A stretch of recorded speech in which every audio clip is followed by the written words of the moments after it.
one of the most needed virtue in the world. And I don't know, most of the people in the world are lacking self-respect. But when I was thinking about this, I remember when I started to practice Raj Yoga meditation in the beginning of my journey. There was one quote that I came across that really, penetrated in my mind, and it is that you never get more respect from others than the respect that you give to yourself. So respect is like your self-respect is, or we can say the respect you're getting from other is like a reflection of how your level of self-respect yourself. So the world is like a mirror of what is going on internally. But this aspect of self-respect has a lot to do with what is going on in my mind, how I think about myself, and what kind of self-talk is going on in my mind. And usually that's something that we adopted very early in our life. It's from our childhood often. And what happened in our childhood is whatever was said about us, our parents or the people who were in our surrounding, whatever they said good about us, we took that seriously and we believed it, and we certainly became good at it. But whatever, and it's the same with the bad thing or negative they said about us, we took it seriously, we believed it, and now when we are adult, it's take a whole lot of time to change that belief. It's yes, we are carrying some packages from our childhood, and that is like the base of our self-respect or on our belief. And children tend to believe that everything that goes wrong in their life are their fault. You know, whatever happens, it's their fault. And I want to tell you a very short story about from my life. I have children, and my daughter once was somewhere else than at home, and she was staying with my sister, and we needed to go to pick her up on a Sunday. And it was very bad weather, and we had a car accident. We were 3 in the car, and of course, we had accident, couldn't pick her up, and went to the hospital. 2 of us were injured. Many years later, I was talking about this accident, and she said, "It was my fault you had the car accident because you had to pick me up." And this is how the child mind works. Whatever they experience, they feel like it's their fault. And yeah, it's like that's part of our self-respect, what we this wrong belief from childhood. But how to work on it and how to change it, it is of course it's a thing that has to do with the mind. And Raj Yoga meditation is a very, very good tool to observe how the mind works. I'm sure many of you have taken the course Positive Thinking, and then you learn a little bit about how the mind works, and just to see what is going on in your mind. How is your self-talk? And when you learn to meditate, you step into this deep silence, and definitely there will come up what you need to work on. You will get the opportunity to see what to work on. It's very important to value ourselves, and the self-value doesn't come from what we do or from my position in the society. It is to have the core value of the self. Value me as a person. If you know you're a soul, then you value yourself as a soul, and understand that this is just a game. This life is just a game, and everything that comes across is something to learn from. It's like we are in a school constantly. We are learning constantly. So to learn to value yourself and see who you are and understand who you are, and have this deep value for yourself and human beings, nature, and everything in the world. Where there's fear, there is no self-respect. We don't respect others out of fear. It's tend to be that those who are angry, they think they will get more respect, but it is not respect, it is fear. So respect and fear are two completely different things, and they are not connected. So a lot of people mix that up. They feel like they respect somebody because that person is always angry or a hard person, but it's not like that. It's not real respect that you're giving to those who are angry and or the feelings that come from fear. To have faith in the self and to have faith in others as well. And to have faith in that the role you are playing is the right role, and what you are contributing to life is the uniqueness of you. What you're giving to others and what you're contributing to the life, and and treat yourself with respect and with love, and learn to love yourself. That's very important, to learn to love yourself and allow you just to be. In modern society, the communication is not so, we should say, it's not so personal, and it's not also high level. A lot of our communication go through phones or computers, and we have stopped having like a real communication. And a lack of communication creates lack of love for each other. It's good to communicate verbally more than just through technical things. To work on self-respect and to how to allow your self-respect to grow through meditation is like a journey. It is an internal journey, and sometimes we call Radioka meditation pilgrims. It's internal pilgrims, and you are on these pilgrims on your own, even though you are with a lot of people, because each one's journey is very unique. We are on our own unique journey, and we are facing our own unique inner world. And at least for me, it has been useful to create some positive, uplifting mantras that I use and tell myself that I am good the way I am. And I am a beautiful soul. I am a pure soul. Tell yourself these good things about yourself just to boost your self-esteem, allow you to dwell in this thought, because like I said in the beginning, what we heard when we were children, that was imprinted in our memory. But to change our memory, it is good to talk uplifting, talk to yourself, talk positively and lovingly to yourself, respect yourself. So take care of yourself and don't take sorrow from others, and don't give sorrow from others. Om Shanti. Thank you very much, Sigrun. Wonderful presentation, very clear. I really liked your emphasis on loving the self and having respect for ourselves, first of all.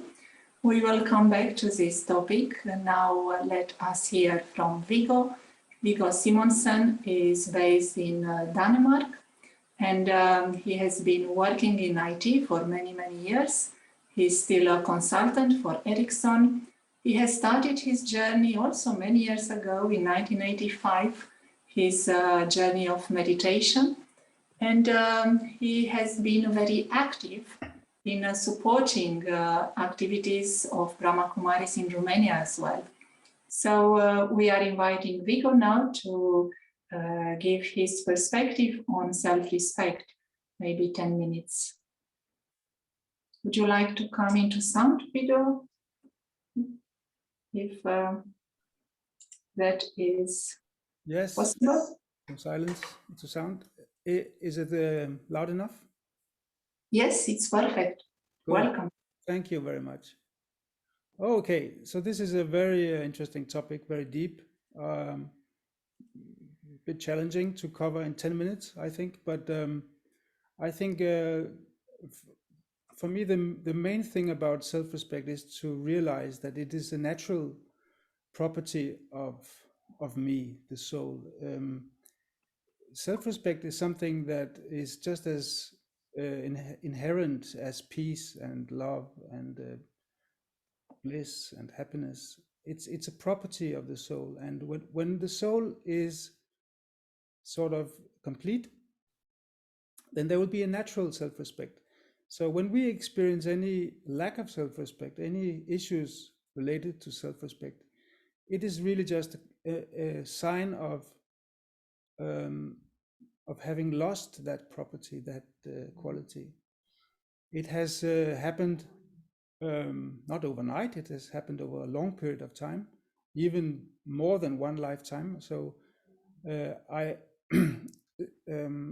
fully agree that a lot of our maybe low self-esteem issues can be traced back to our childhood, but I think it goes even further back. I think a lot of it is actually inherited, not genetically, but from past lives. But that's something we can maybe discuss further later. But first and foremost, self-respect is really a very, very fundamental attribute of the soul when it is complete.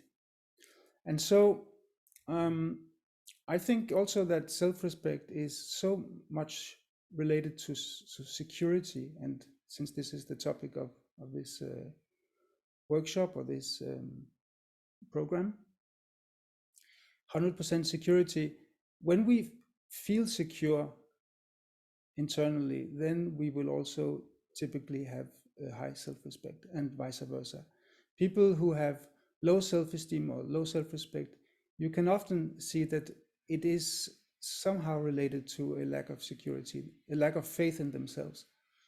So the more you lack faith and self-respect, the more you will seek it outside, seek it from other people, and that becomes a very, very unfortunate and endless search.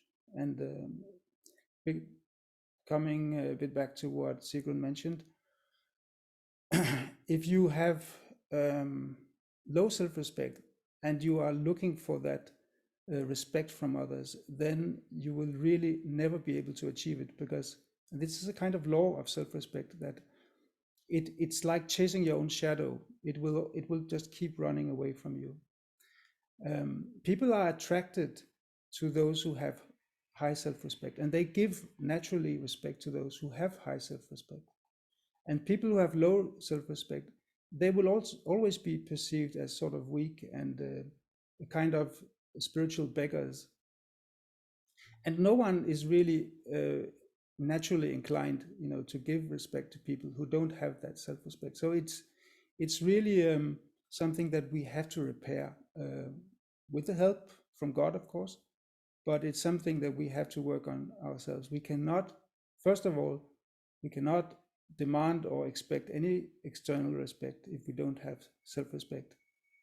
And secondly, we cannot really get self-respect from others. It's almost a contradiction in terms, right? Self-respect is something I give myself, or it's my own respect for myself. So you can give other people respect, they can give me respect, but they cannot give me self-respect. So self-respect is something that really has to be 100% innate. But I think also that self-respect has a lot to do with our value systems and our ability to adhere to our value systems, follow our values. People who have high values and who have high principles and who are sort of very lawful in their in the way they conduct themselves, even when it comes to their relationships with others, they will typically also attract respect from others. In other words, we have to be assertive in our relationships. And that doesn't mean that we should be in any way, very bossy, or it's very, very different from ego-based behavior. But assertiveness means that I'm very, very aware of my principles and my values, and I stick to them, and I make sure that other people don't transgress these borders or these lines. And I also, of course, make sure that I don't transgress other people's lines. So it's a kind of, again, respect and self-respect are sort of always two sides of the coin here. I think that if we have that sort of attitude in our relationships, we will naturally attract respect from others. We will not be perceived as hard or sort of rejecting or anything, but we will actually be seen as sort of very value-based people. So I don't think we should be afraid of asserting ourselves, and I think it's very important that assertion comes from a fundamental understanding of values. It should not come from some instinctive reactions, and certainly not from our ego. Often the question is asked, how do we know if it's self-respect or ego? I mean, it can, maybe one can look like the other, but I think there are some very clear indications of the difference.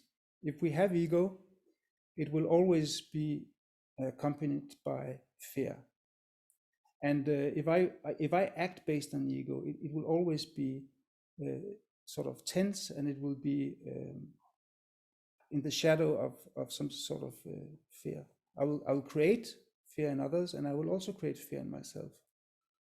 So there's a kind of because it's a vice, it's connected with some kind of passion or some kind of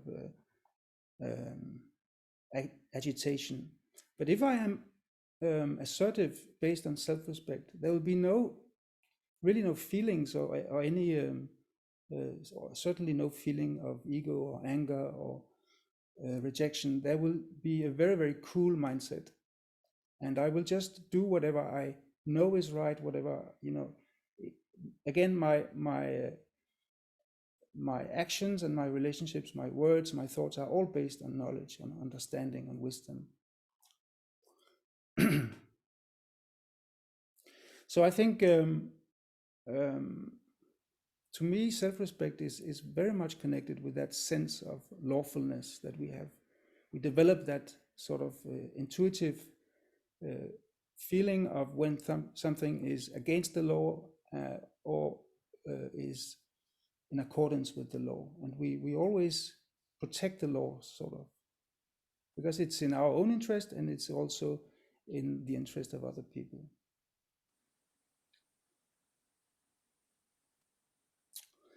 And then finally, very importantly, I think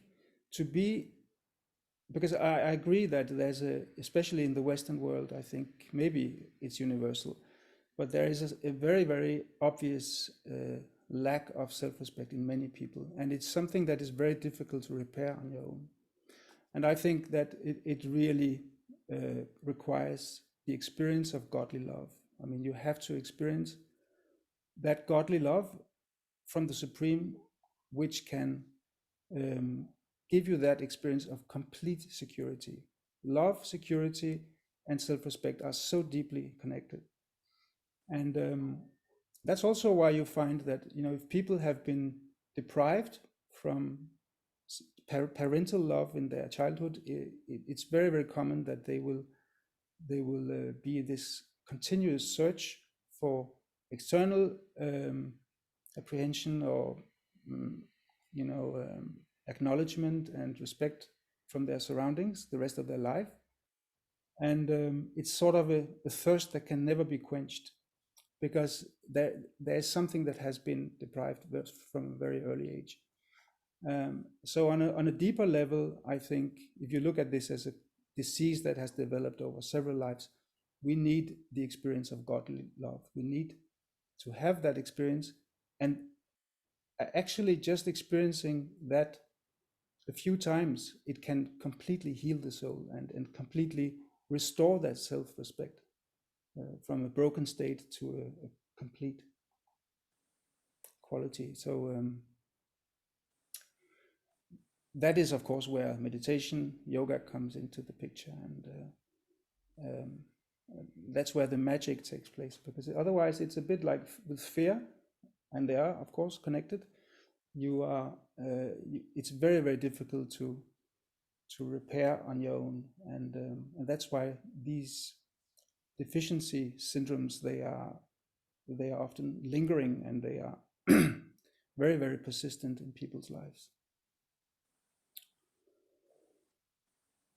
Okay, so I think these were the main points I wanted to highlight on this subject. Thank you, Viggo. Very clear. And such a beautiful point that you brought up, the point of God's love, and Sigrun brought the point of having knowledge and love for ourselves. So really beautiful introduction. Thank you. I would like to invite everyone to ask their questions for yourself and for Sigrun in the chat. We can also translate them from Romanian or other languages.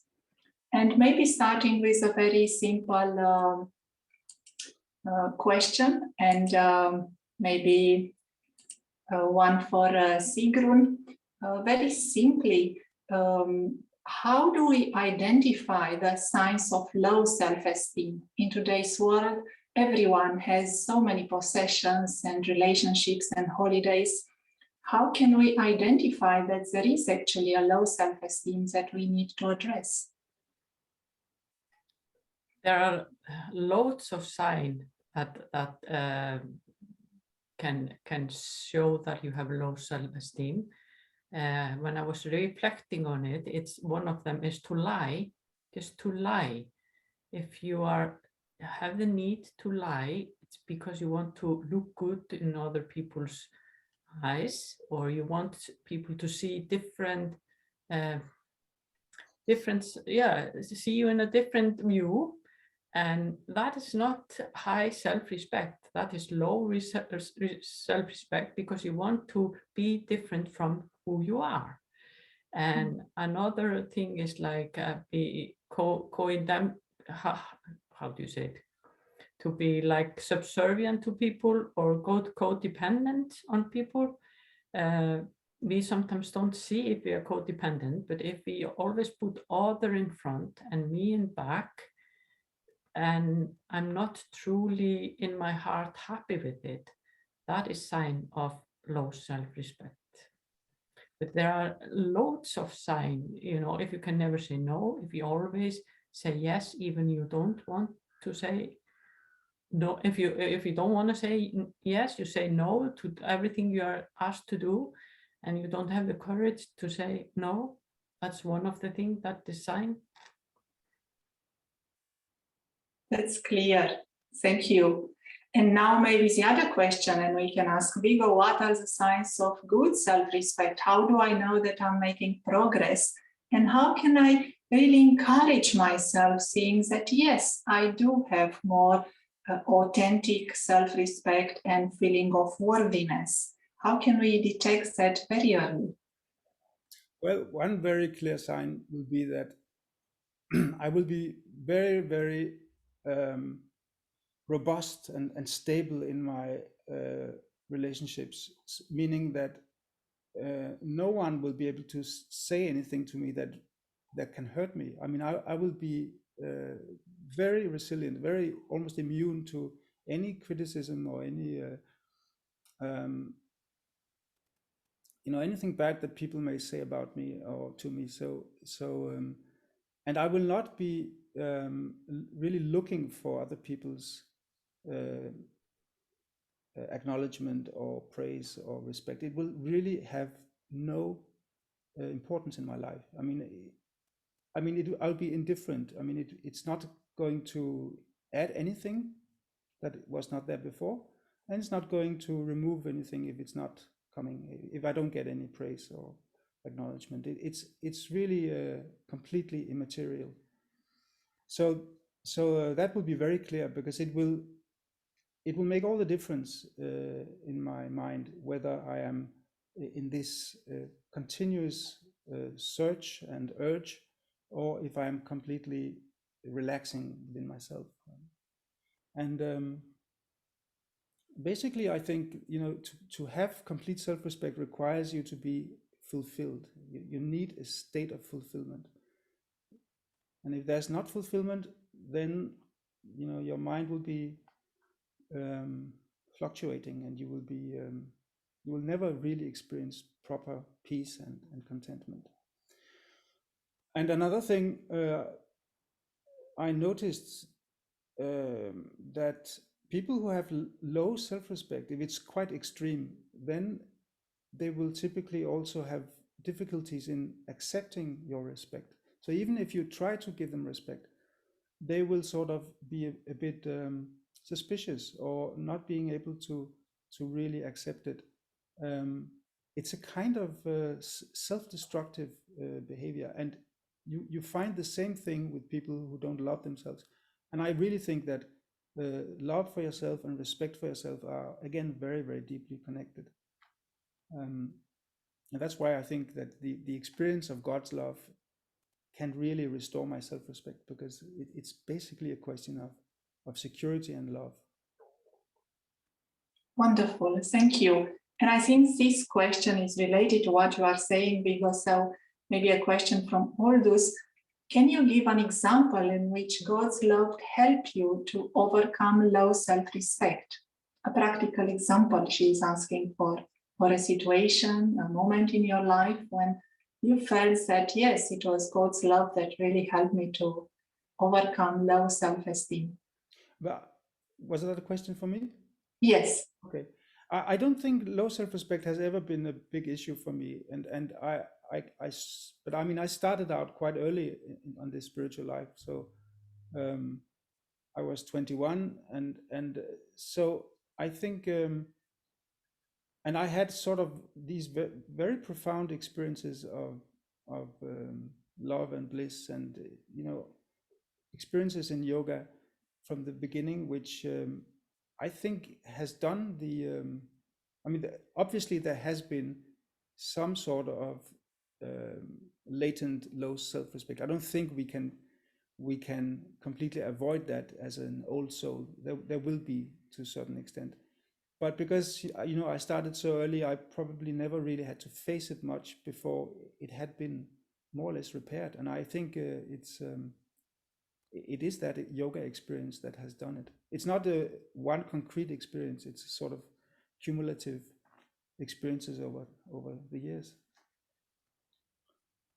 But much of it has been happening early in my life, in my spiritual life.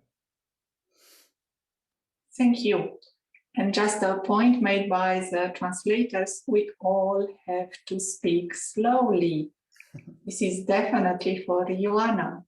So, next question for Sigrun. The question is coming from Ramona. Through which actions we can teach children self-respect, so that when they are adults, they will be able to have that in a natural way? I can just take a practical sample for myself. It is to have faith in them, trust them, and have faith in them, and really, really let them know that you trust them, even though they are doing something that you don't like. If you're talking about very young children, of course it's different from teenager, but like teenager, when they start to do wrong things, just be clear, this is your life, I like it this way, but you decide what you do. About young children, of course it is with love and trust, whatever, and the way we talk to them, the way we talk to them has a lot to do. Say, for example, child have a glass of milk, and it drops the glass of milk, and how do you react? Do you say, you're always so clumsy, you always spill down the milk? Or do you say, oh, this was an accident, now we need to clean up? It's the way we speak. If we speak always with like a commanding, with anger, that's not good. If we just talk to them like we talk to our friends, like we talk to our parents, not talk to them like they are something lower than we are. So it's in all these little things, how you communicate with them and how you react to what they are doing. I think I would say that is what is, helped me when I came start to do this meditation and be like a go regular for do meditation regularly. It had a huge impact on my children. They talked about it themselves. They found out that they come less angry and less upset. So Yes, I hope that's answered it. I think that she's adding to that maybe the aspect of, is it only the way we speak to them that matters, or are there other factors at play as well? You mentioned speaking, yes. Everything matters, of course. Just the atmosphere in the home, the atmosphere at home, the communication between the parents, children pick up body language and vibration very, very strongly. And just, they pick up everything. So it is the whole, sometimes they say it's need whole society to raise a child.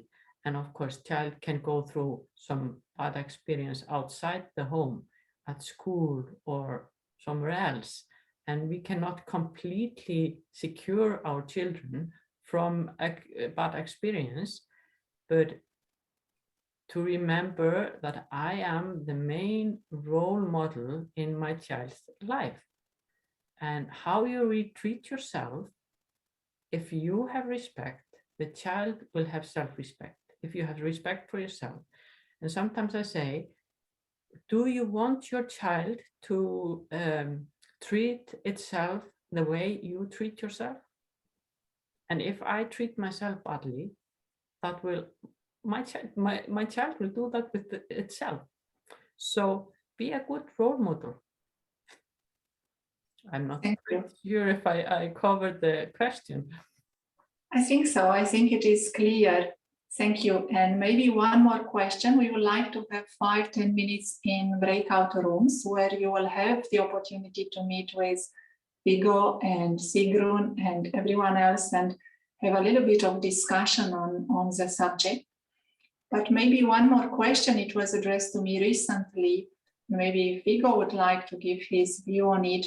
Someone said, what is happening when someone did certain actions in their past and the community is aware of them as a victim or as a robber or whatever? How can you go over that? How can you overcome the vision of others on yourself? Or is that vision really true, or we worry about it too much? So it's about our past, and when we feel that in our past someone feels that they have something they are ashamed of or they would like to hide it.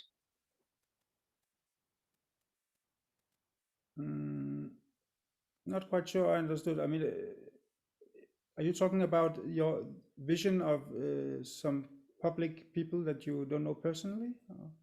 It is about someone, let's say this was an example given to me, someone in a community and they feel they have done something in the past which wasn't right.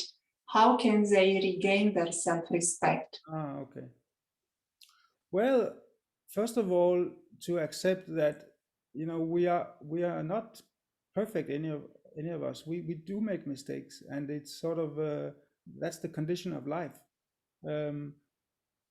I don't think that is the main issue, whether we have made a mistake or not. It's really whether we learn from it or not, whether we can go from there and sort of step up and progress and get to a level where we don't repeat the same mistakes.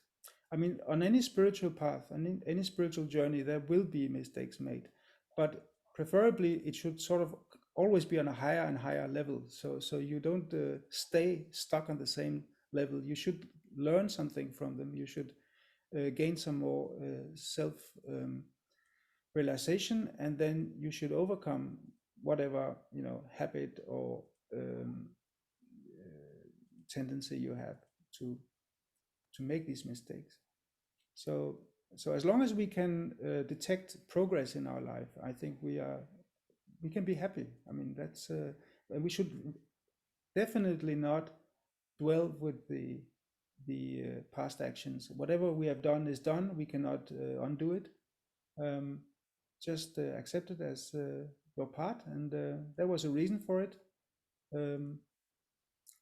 But now let me sort of go on and liberate myself from this. And also, when it comes to other people's actions, if other people have harmed me, how can I forget other people's deeds and forgive them? And this is also a very, very common issue and a common question. But then I think, again, God's love will eradicate, it will completely eliminate that trace. You know, so I will never even have the experience that anyone did anything harmful to me. And that's the magic, again, of God's love, that it can make you forget, you know, to the extent that it's like it's never happened. Wonderful. Thank you, Viggo. Thank you, Sigrun. Can I add a little bit to Yes. that? One study, Yankee said, other people won't forget your mistake until you have forgotten your mistake. So while you carry on your bad things in your mind, it's like a reflection to others. So you have to forgive yourself and forget that you did it, so others can forget it as well. Wonderful point. So let's have a few minutes in the rooms. I hope the rooms will suit your language. And what would be your suggestion to reflect on in the breakout room? What is one point or one question you would like the participants to reflect on in these 5-10 minutes of rooms?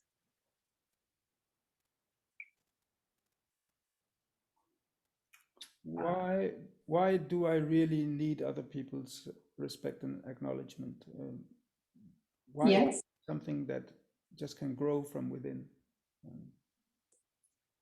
Okay, so the first question is, why do I need the respect from others to build my self-respect, to acknowledge me? Why do I need it? Yes, and Sigrun? I think, do I appreciate the uniqueness and wonders of others? You know, if I appreciate, I'm meaning, yeah, if I appreciate the world appreciates me, and I appreciate myself.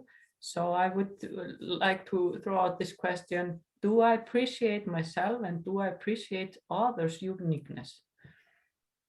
Wonderful. So do I appreciate myself? Do I appreciate the world and the uniqueness of others? So we'll open the rooms and we'll be back in less than 10 minutes.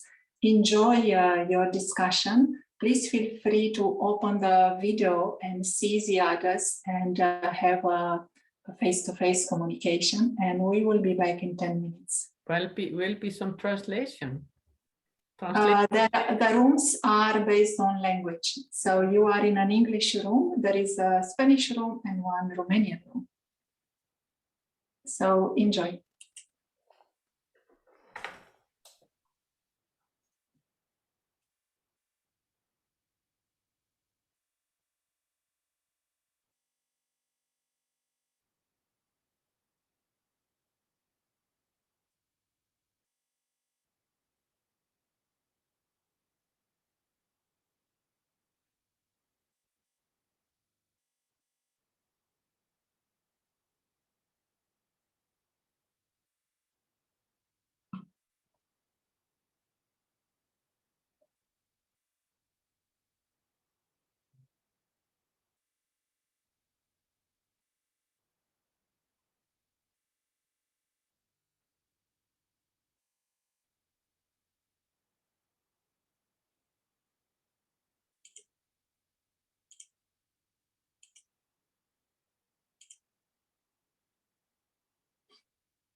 Welcome back, everyone. I wonder if all the interpreters are still okay. Yes. So let's have 1 minute of silence before we go back into our discussion.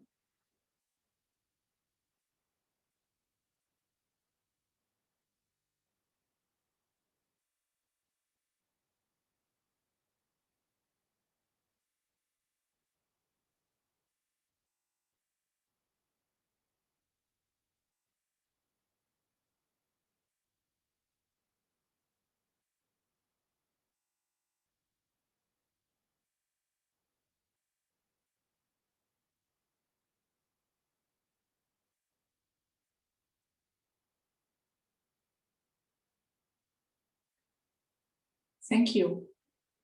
It would be nice to hear some sharing from you. So we'll invite maybe first Uldus from One Rooms, if she would like to unmute herself and share in literally maybe 2 minutes the essence of your room. Shanti, that's quite a task, because a lot of things were shared, and we were getting to a deeper understanding of how this lack of self-respect is coming from, and that's what I took from it. But Viggo was mid-sentence. The last few sentences were about how the karma that's creating by the soul self has been putting the soul in a position that low self-respect and low self-esteem is experienced. And in order to clear that out, the only way up is God's love. And God's love, in more concrete words, would be through knowledge, understanding it, and then meditation through an accurate method. So that's what came up for me, sharing and listening. Thank you. Wonderful. Thank you for the essential presentation. And I would like to invite Ramona, if she would like to unmute herself and share in Romanian the essence from your room.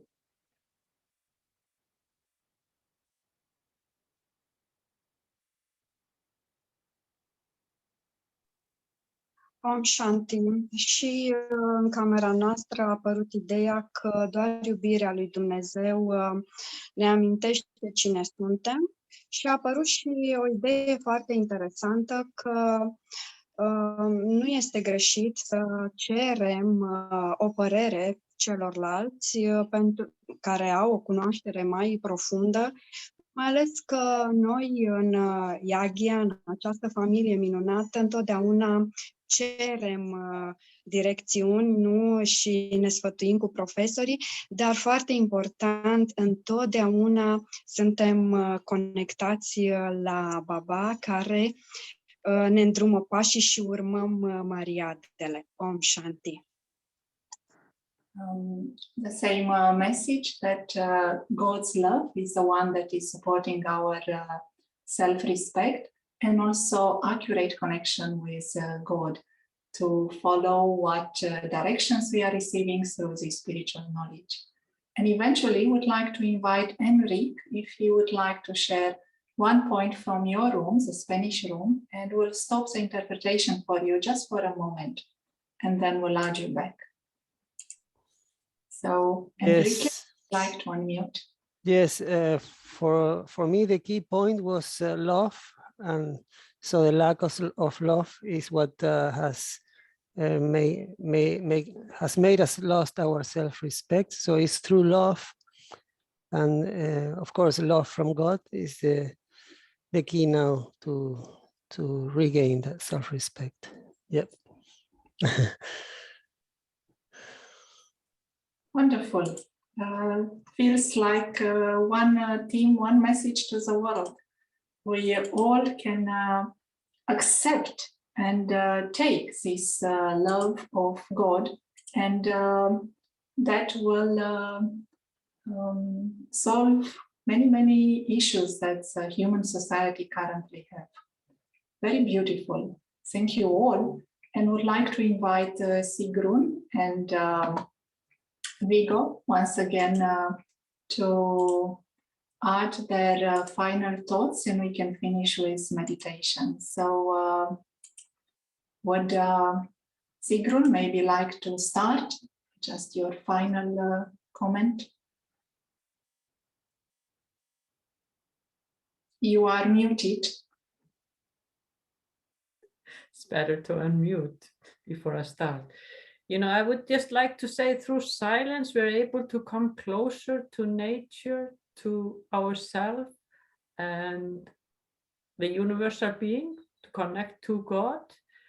And it is important to sit in stillness and connect to the divine and take all the nice vibrations he is sending to us. You know, just stay in tune in this loving relationship and clean ourselves, clean the soul through that. So just enjoy your journey inwards. Om Shanti. Thank you. Maybe we can also explain for the public or for those who are watching us, Om Shanti means we are peaceful beings of light. So it's just a message that the soul, the being of light, is peace. And Viggo, would you like to add?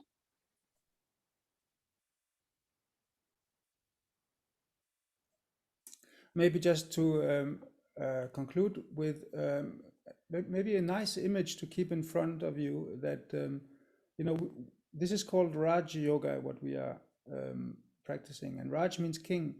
So it is really the practice that makes us into a king. And if you look at a king, what are the qualities of a king? A king has self-respect. You know, there can be no question about that. That is exactly the royal property of the king. He has power. He has power, and he has the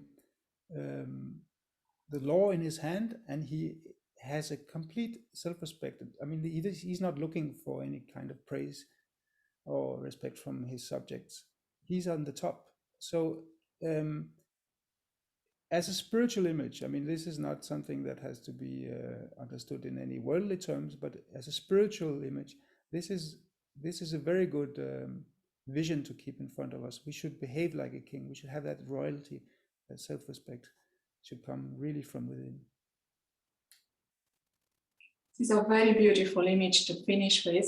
So would Viggo like to conduct 2 minutes meditation for us? I know we are, our time is complete now, but we still have time to join all of you in meditation. And thank you so much. Wonderful presentation, so much food for thought.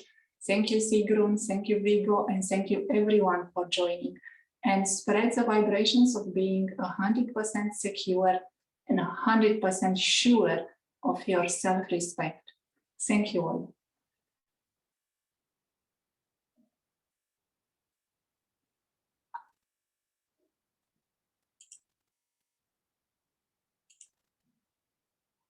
Would you like to say a few words, Viggo? Commentary? Yes, please. Okay. Short commentary, yes. Okay, so let me just become aware of myself, the soul, the star,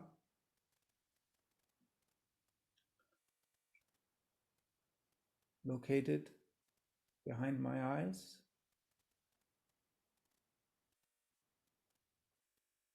I, the soul, am the king sitting on the throne of self-respect. And no one can take that away from me, because it is based on all the qualities I possess.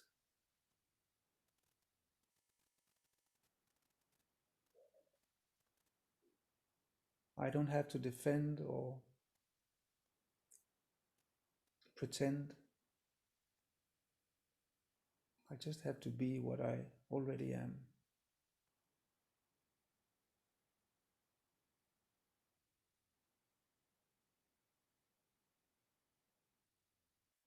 I have to love myself. I have to maintain a natural pride of being God's child.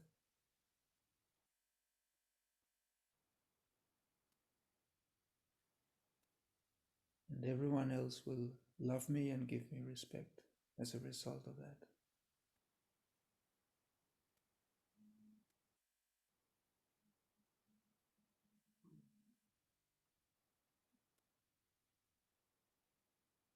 I should never forget that law, that principle.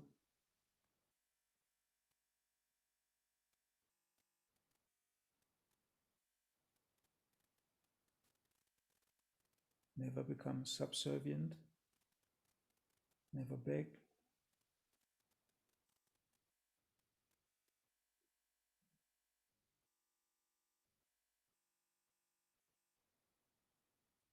Keep my head up.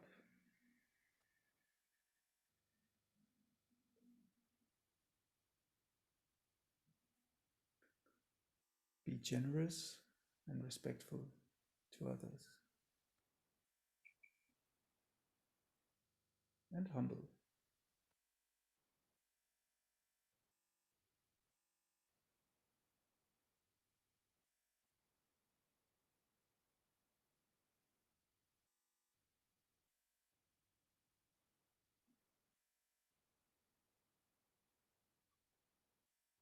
I should be independent. My only dependency is on the Supreme, on God.